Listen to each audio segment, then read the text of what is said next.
asked to talk about a very important topic that is very, very relevant right now. And that was this concept of لا تحزن إن الله معنا. Do not despair, do not be sad, do not lose hope, for Allah is with us. Now before I get to that, I want to talk about some of the things that can make us despair along the path to Allah subhanahu wa ta'ala. See, when you find yourself in a situation that you don't like, when you find something that you want to change, before you can fix any problem, you have to diagnose it properly. In order to diagnose a problem, however, you have to have the proper sight. And in this case, I'm going to talk about a different kind of sight than the kind of sight that we have in our eyes. I'm going to talk about a deeper kind of sight called basira. Basira is an inner sight. Basira is insight. Basira is the ability to see and understand the world, which is not with our physical eyes. Because a lot of people may have perfect 20/20 vision with their physical eyes, but are completely blind with the true sight of the heart. Allah subhanahu wa ta'ala tells us that there are a people who are blind, but it is not their eyes that become blind, it is the heart inside their chests. See, the thing is, a lot of us believe that we understand and comprehend the world through our physical eyes and our mind. But in reality, Allah subhanahu wa ta'ala tells us that the heart is the apparatus by which we see the world. It's the apparatus by which we comprehend and understand the world. And that's why Allah says, لَهُمْ قُلُوبٌ لَا يَفْقَهُونَ بِهَا, that they have hearts that they don't understand with. لا لهم قلوب لا يعقلون بها, that they have hearts they don't reason with, that this apparatus of our heart is how we are going to understand the world.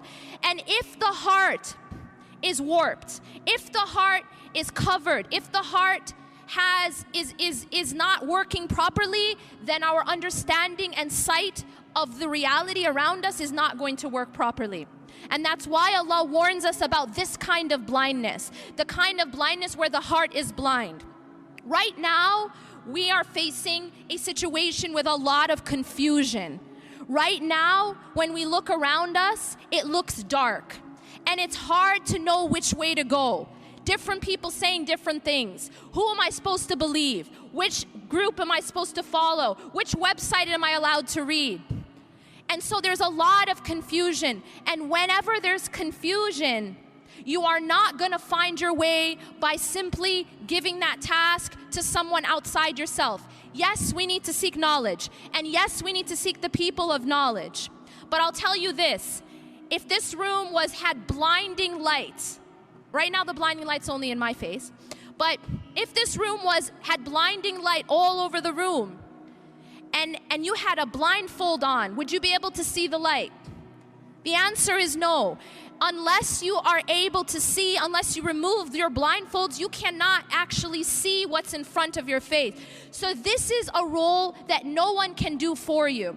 See, you can have the most amazing teacher in the world, but this is a job that you have to do individually with Allah subhanahu wa ta'ala. And that is, you have to polish the lens. That lens is the heart. The heart is how you are going to be able to see the world. You have to take care of the heart so that it's healthy enough to be able to receive that light. Because again, unless you remove the blindfold, all the light in the world isn't going to reach your eyes. And unless the heart is prepared to receive light, unless the heart is prepared and clean and able to receive, you could be surrounded by all the light in the world.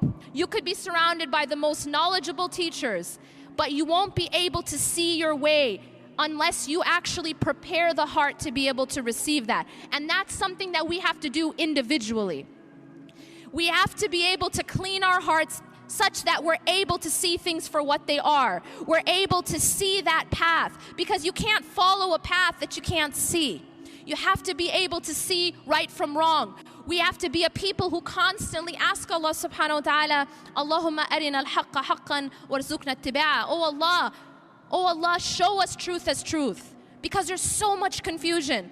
وَأَرِنَا الْبَاطِلَ بَاطِلًا وَارْزُقْنَا اجْتِنَابَهُ, and let us see falsehood as falsehood and bless us with staying away from it. One of the biggest problems and the first problems is that we don't see things for what they are. We are confused. We are not able to distinguish right from wrong, black from white, up from down.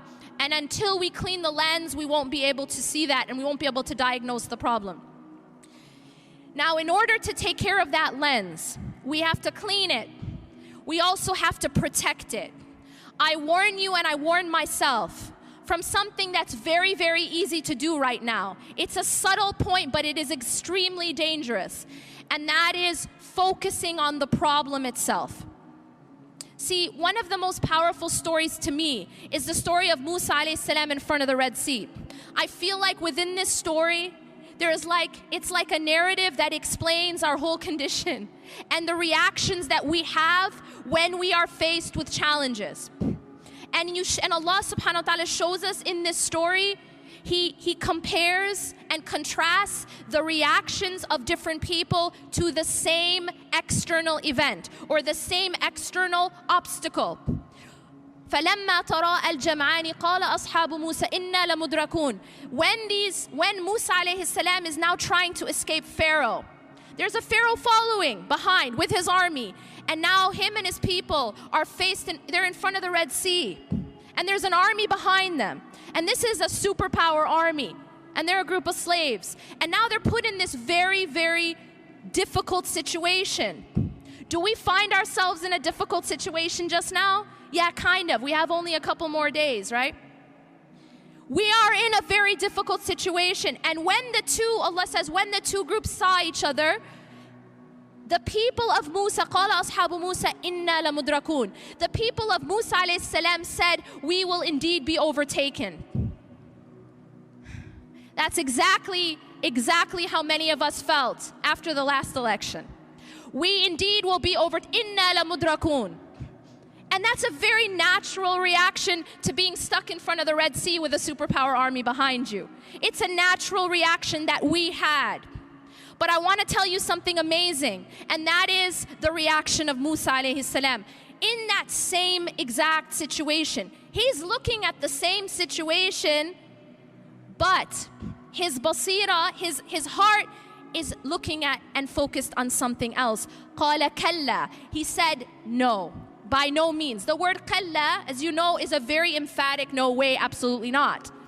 قَالَ كَلَّا إِنَّ مَعَيَ رَبِّي سَيَهْدِينَ. Indeed, my Lord is with me, and He will guide me through this. The reason why I love this story so much is because this story isn't just a story. It's awesome, it's something we tell our kids, but it isn't a bedtime story. It is a sign, and Allah actually continues to say إِنَّ فِي ذَلِكَ لَآيَةً, that indeed in this is a sign, but most people don't get it. Most people don't understand.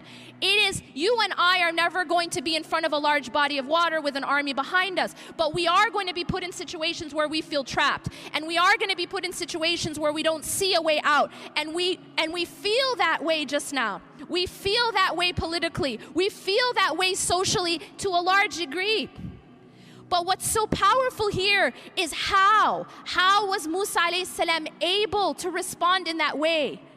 How was he able to say, no, we will not be overtaken. No, I'm not going to be shaken.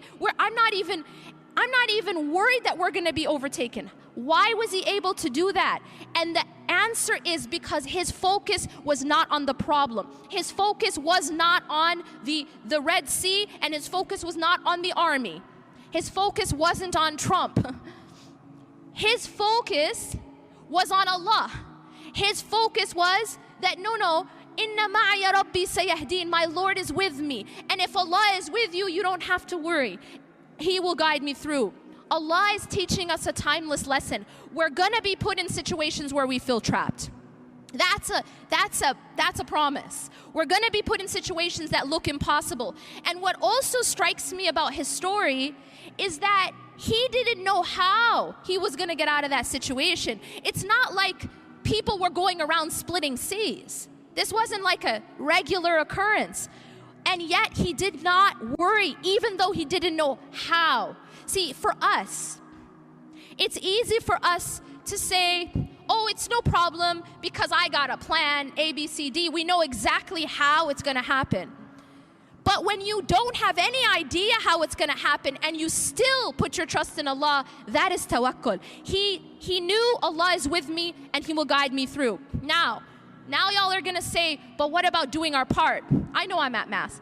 What about doing our part? And the reality is, what's so beautiful about this story is that although obviously Allah subhanahu wa ta'ala was going to save him, Allah still asked Musa alayhi salam to take action. He's asked him to do something. He asked him to take his staff and strike the sea. And so he was still asked to take action. We are still asked to take action. Tawakkul and action are not separate. They have to go together. I'aqilha wa tawakkal, as the Prophet ﷺ says, that you have to tie your camel and at the same time your trust is in Allah. Don't think that they're separate. So often I hear this translated as tie your camel and then put your trust in Allah. That's not what it says. It says اعقلها وتوكل. When the man was told by the Prophet ﷺ, tie your camel and put your trust in Allah, the two are simultaneous. We don't work and then depend on our work and depend on our deeds for results. No, we work and we depend on Allah for results. And that's a very, very important point. One of the things that happens a lot, and this is a pitfall that a lot of us activists fall into, is that we put our trust in our own activism. We put our trust in our own activism. And so what happens is when we don't see the exact results that we wanted, we lose hope. Inna lamudrakun. We have that attitude of we're going to be overtaken. But you see, if you put your trust in Allah subhanahu wa ta'ala, regardless of what you're seeing, you know that He's got your back. And that's what happened with Musa alayhi salam. He was told to strike the sea, so he's taking an action. But this is an important point. If I asked you right now, y'all are in, where am I now? Chicago, yeah? If I tell you to go take a large staff or a large stick and hit, Lake Michigan, it's not gonna split. Why? It is not his action which caused the result. Why did he strike the sea? Because it was Allah who told him to. It was part of his worship. Every single thing that we are doing of our activism should be part of our worship. But we should never believe that our opening, that our salvation, that we're going to be saved because of our actions, because of our activism. We don't get saved because of our activism. We get saved by Allah. And this is a very, very important point of our tawheed. To understand it's only Allah who saves us. It's only Allah who provides the opening. He is Al-Fattah. He is Al-Fattah. I'm not Al-Fattah. You're not Al-Fattah. We're not, as organizations, Al-Fattah. We don't change our circumstances. Allah changes our circumstances. But here's a very important point about the formula for change. إِنَّ اللَّهَ لَا يُغَيِّرُ مَا بِقَوْمٍ حَتَّى يُغَيِّرُ مَا بِأَنفُسِهِمْ. Yes, Allah is the one who changes our circumstances, but Allah also says that indeed Allah does not change the condition or the circumstances of a people until they change what's inside themselves. There is a job that we have to do. There is a striking of the sea that we have to do, but we have to at the same time never despair. We have to at the same time have the attitude of Kalla inna ma'i rabbi sayahdeen. Indeed, my Lord is with me and He will guide me through. This is extremely essential. And I will tell you this, if you are focused too much on the problem, you will have the reaction of Bani Israel. Because if all we talk about is the problem, if all we think about is the problem, if all we post about is the problem, if all we discuss is the problem, then what happens is, and this is a psychological reality, whatever you focus on grows. Whatever you focus on grows. This is why Allah subhanahu wa ta'ala told us to focus on dhikr. That the more that we focus on the remembrance of Allah, the bigger the importance of Allah subhanahu wa ta'ala is in our lives. But if we're focused on everything that's going wrong, if our focus is on everyone who's saying this about us, and they're going to do this to us, and then this, and that's it, and that's my focal point, I promise you we will fall into despair. And the reason for that is that the problem will actually grow because it becomes our focal point. And this is a dangerous thing that we fall into. Our focal point needs to be Inna ma'aya Rabbi sayahdeen. This is a very different focal point. The focal point of Musa alayhi salam, indeed my Lord is with me and he will guide me through. Yes, I do my part. But while I'm doing my part, my heart is looking at Allah. My heart isn't looking at the problem. My heart isn't focused on what Trump is saying or what Trump isn't saying or what he's going to do or what he's not going to do. Yes, I do my part because it's part of my worship. But Allah subhanahu wa ta'ala is my focus. And when Allah is your focus, then you don't fall into despair because you know that Allah's got you. This is extremely important.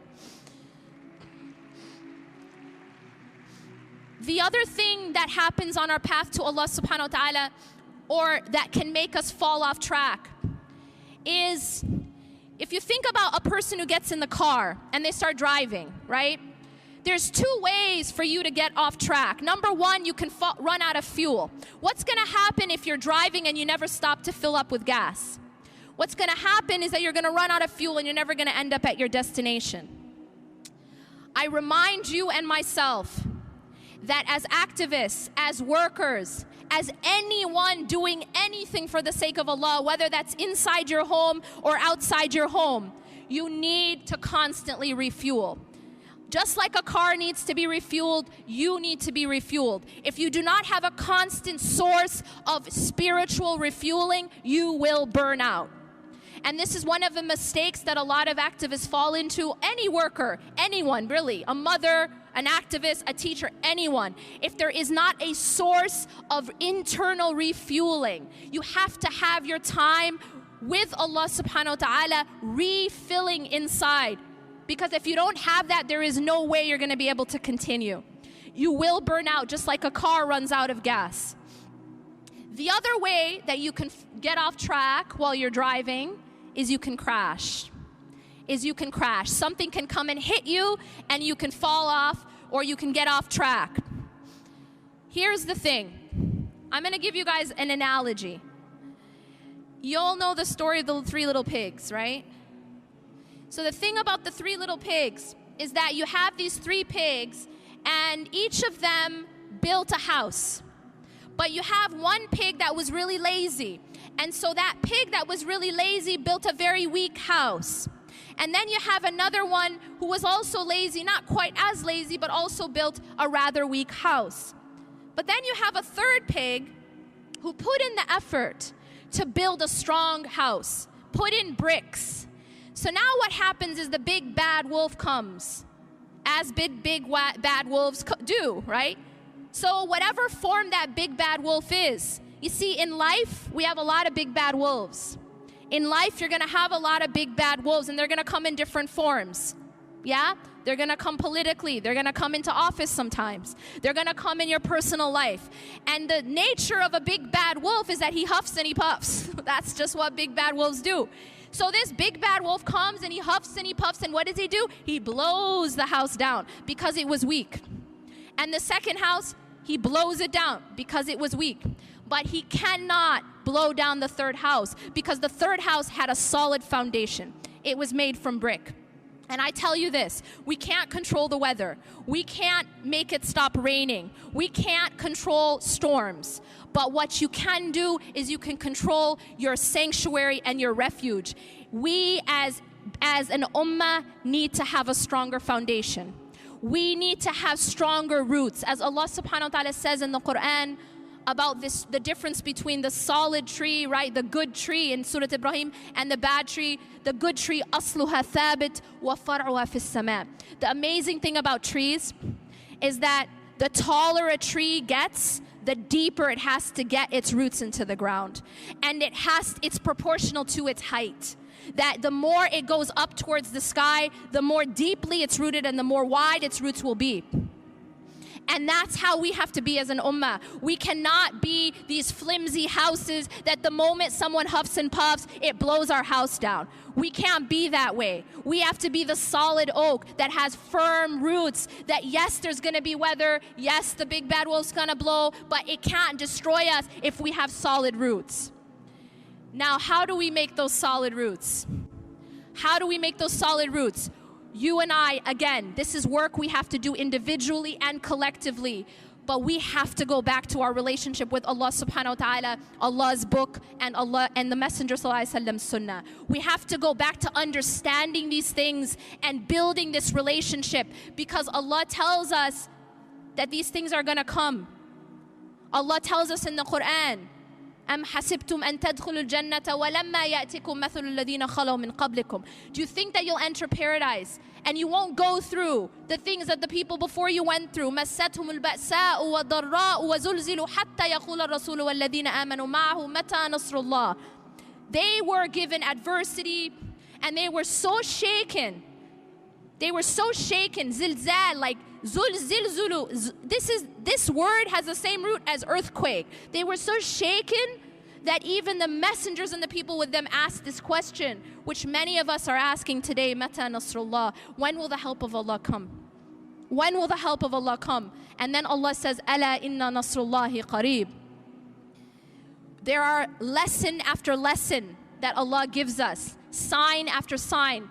If we just study the world, إن في خلق السماوات والأرض واختلاف الليل والنهار لآيات لأولي الألباب. Indeed, in the heavens and the earth, and the alteration in the creation of the heavens and the earth, and the alteration of night and day are signs for the people of understanding. Who are these people? الذين يذكرون الله قياما وقعودا وعلى جنوبهم ويتفكرون في خلق السماوات والأرض ربنا ما خلقت هذا باطلا سبحانك. See, all around us are signs, but these signs will only be understood by a specific group of people, and that group of people are those, who are they? Those who remember Allah standing and sitting and on their sides. We cannot be a people who only are Muslim when it's convenient. We cannot be a people who only remember Allah, who only stand up to pray when it's convenient. Because you know what? These people, they have to remember Allah standing when it's easy, when they're strong, sitting, maybe not so much, and on their sides, in every condition of life. You know, when it's not convenient, like you're at the airport, or you're not feeling it, they're remembering Allah in every condition of life. And unless we are that way, we won't be able to have that ability to read and understand the signs of the heaven and the earth. One of those signs that you'll find again and again all over the universe, in everywhere that you look of the design of Allah subhanahu wa ta'ala, is that growth and change take time. Growth and change take time. A child, a baby, Allah has the ability to develop a child in a week. Why not? A month. But Allah has designed it such that it takes 9, sometimes painful months. There is a sign in that. Allah could have made an oak grow in a year, but Allah has designed it such that it takes sometimes hundreds of years for these trees to get to that height. Allah is teaching us that change takes time, that growth takes time. And it may look like there's nothing changing. You're looking at a tree, you don't see any actual change. But it takes time, and there is a process that happens before change occurs. One of my favorite stories is the story of a woman who was in an impossible situation. She was in the middle of a desert, and she had a child. And there's no one around. What did she do? See, this woman had her trust in Allah, but she didn't sit and wait for water to fall from the sky. She got up and she strove. She ran. She ran from Safa to Marwa, looking for water. But here is what really, really affected me about her story. After she looked at Safa and there's no water, right? She's not seeing anything. She goes to Marwa, she's not seeing anything. Now she's already tried. What do we do in our lives when we've already tried something and it didn't work? What do we typically do? We give up. She didn't give up. She goes back to the same place she already checked. And she, again, doesn't give up.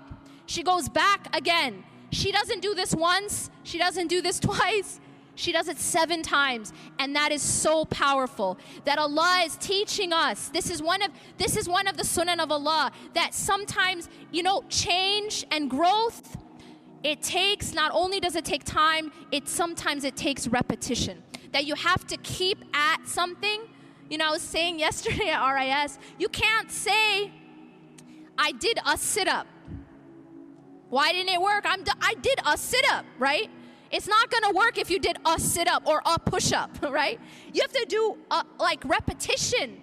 And repetition is where Allah subhanahu wa ta'ala could have had us just say subhanallah once, alhamdulillah once. Why the repetition? Why so many rak'ahs? Why 5 times a day? Because Allah is teaching us that change and growth happen through persistence and through repetition and through perseverance. So we can't be a people who just give up because it didn't work. Yeah? Oh, we already tried that. It didn't work. You have to be a person, we have to be a people of endurance. This isn't a sprint. It is definitely a marathon. It is definitely a marathon. We have to have endurance. We can't just give up the moment that something isn't working out.